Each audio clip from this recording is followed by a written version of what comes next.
This is just a few of the books that I love to read and why.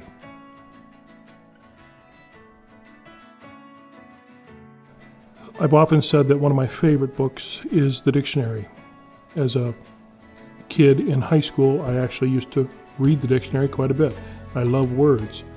I also think by the time you're in high school, you ought to know how to use a dictionary to look up words and know how they're spelled, as well as how they're used. The Time Traveler's Wife is a really interesting book with lots of time shifting. It was made into a movie, which frankly I didn't think translated all that well to the movie, but it was an exhilarating read. Things Fall Apart by Chinua Achebe is a book that I would have never found had I not gone to college and was forced to read it. It's a marvelous book about a different time, a different culture, a different world, told by one of Nigeria's most revered sons. The Shadow of the Wind by Carlos Ruiz Zafón is a wonderful riddle wrapped in a mystery historical novel. There's a couple stories that twist around each other. It's all told in Spain in a different time and is a wonderful, wonderful mystery. The Hour I First Believed by Wally Lamb is a marvelous book. It's all at once tragic and inspirational. The story of a family.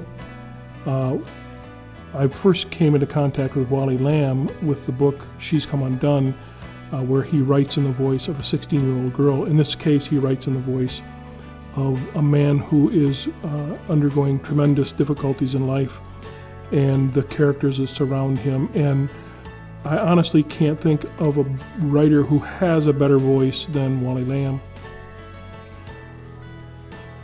Kyle Maynard's No Excuses is the autobiographical story of a young man who, despite the fact that he was born without arms or legs, managed to, in high school, be a state champion quality wrestler. He played football in high school and he wrestled in college. And he plain and simply offers no excuses.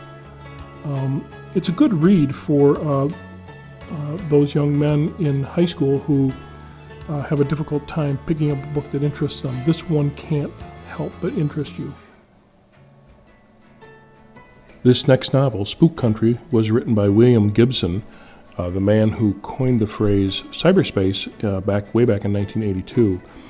Spook Country is a political thriller written in and captures post 9/11, the post 9/11 world, as like all of William Gibson's novels, they're really, really wonderfully written.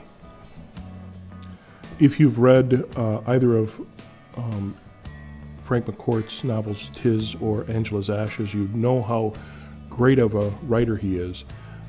This book I enjoyed immensely, partly because it was given to me as a gift from my mentoring teacher when I did my student teaching, but also because it tells a story of how, and it's a memoir of how Frank McCourt found himself teaching in New York City. And Frank seems to always be able to find humor in most any situation, something that I find particularly appealing.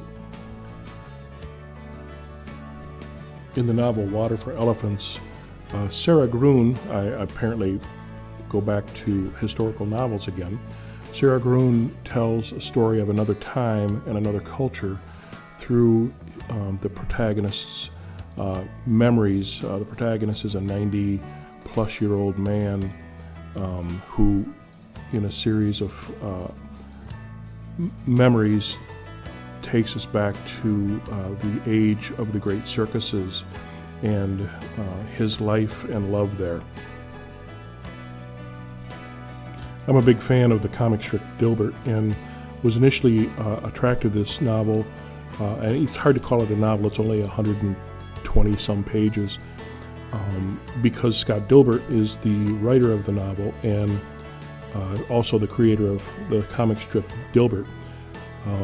And it's a wonderful little read. It takes just really, frankly, a couple hours to read, but it evokes all kinds of thoughts about the nature of God and the universe and existence.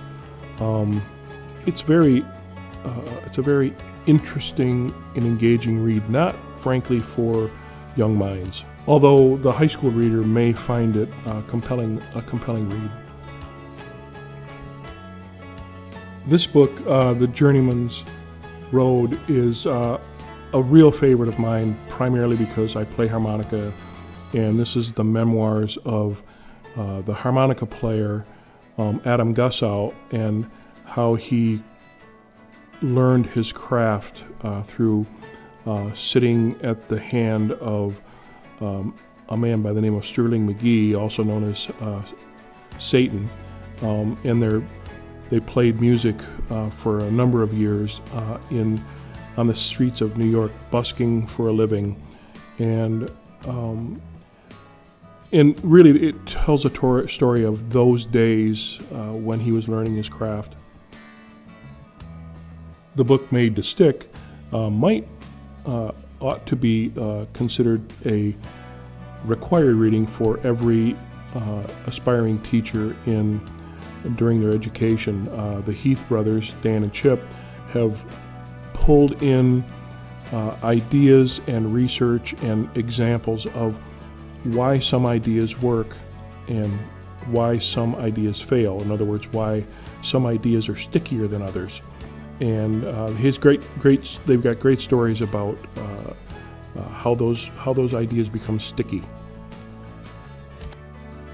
The novel The Historian by Elizabeth Kostova is another historical novel.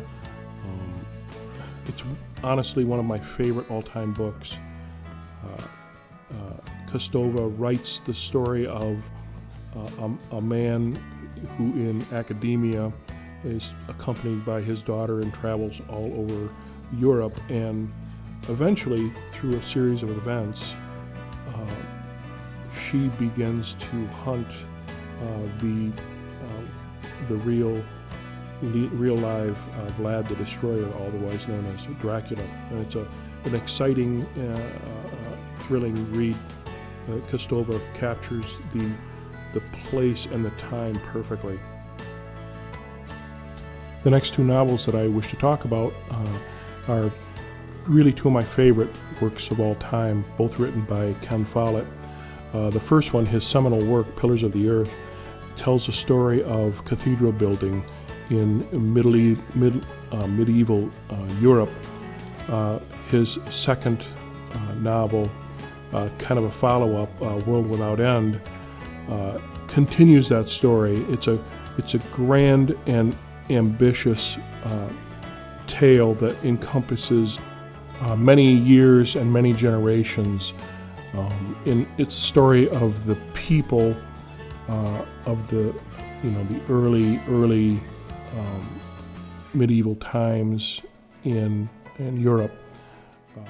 This final book, The Philosophy of Elbert Hubbard, has been handcrafted and assembled by Elbert Hubbard's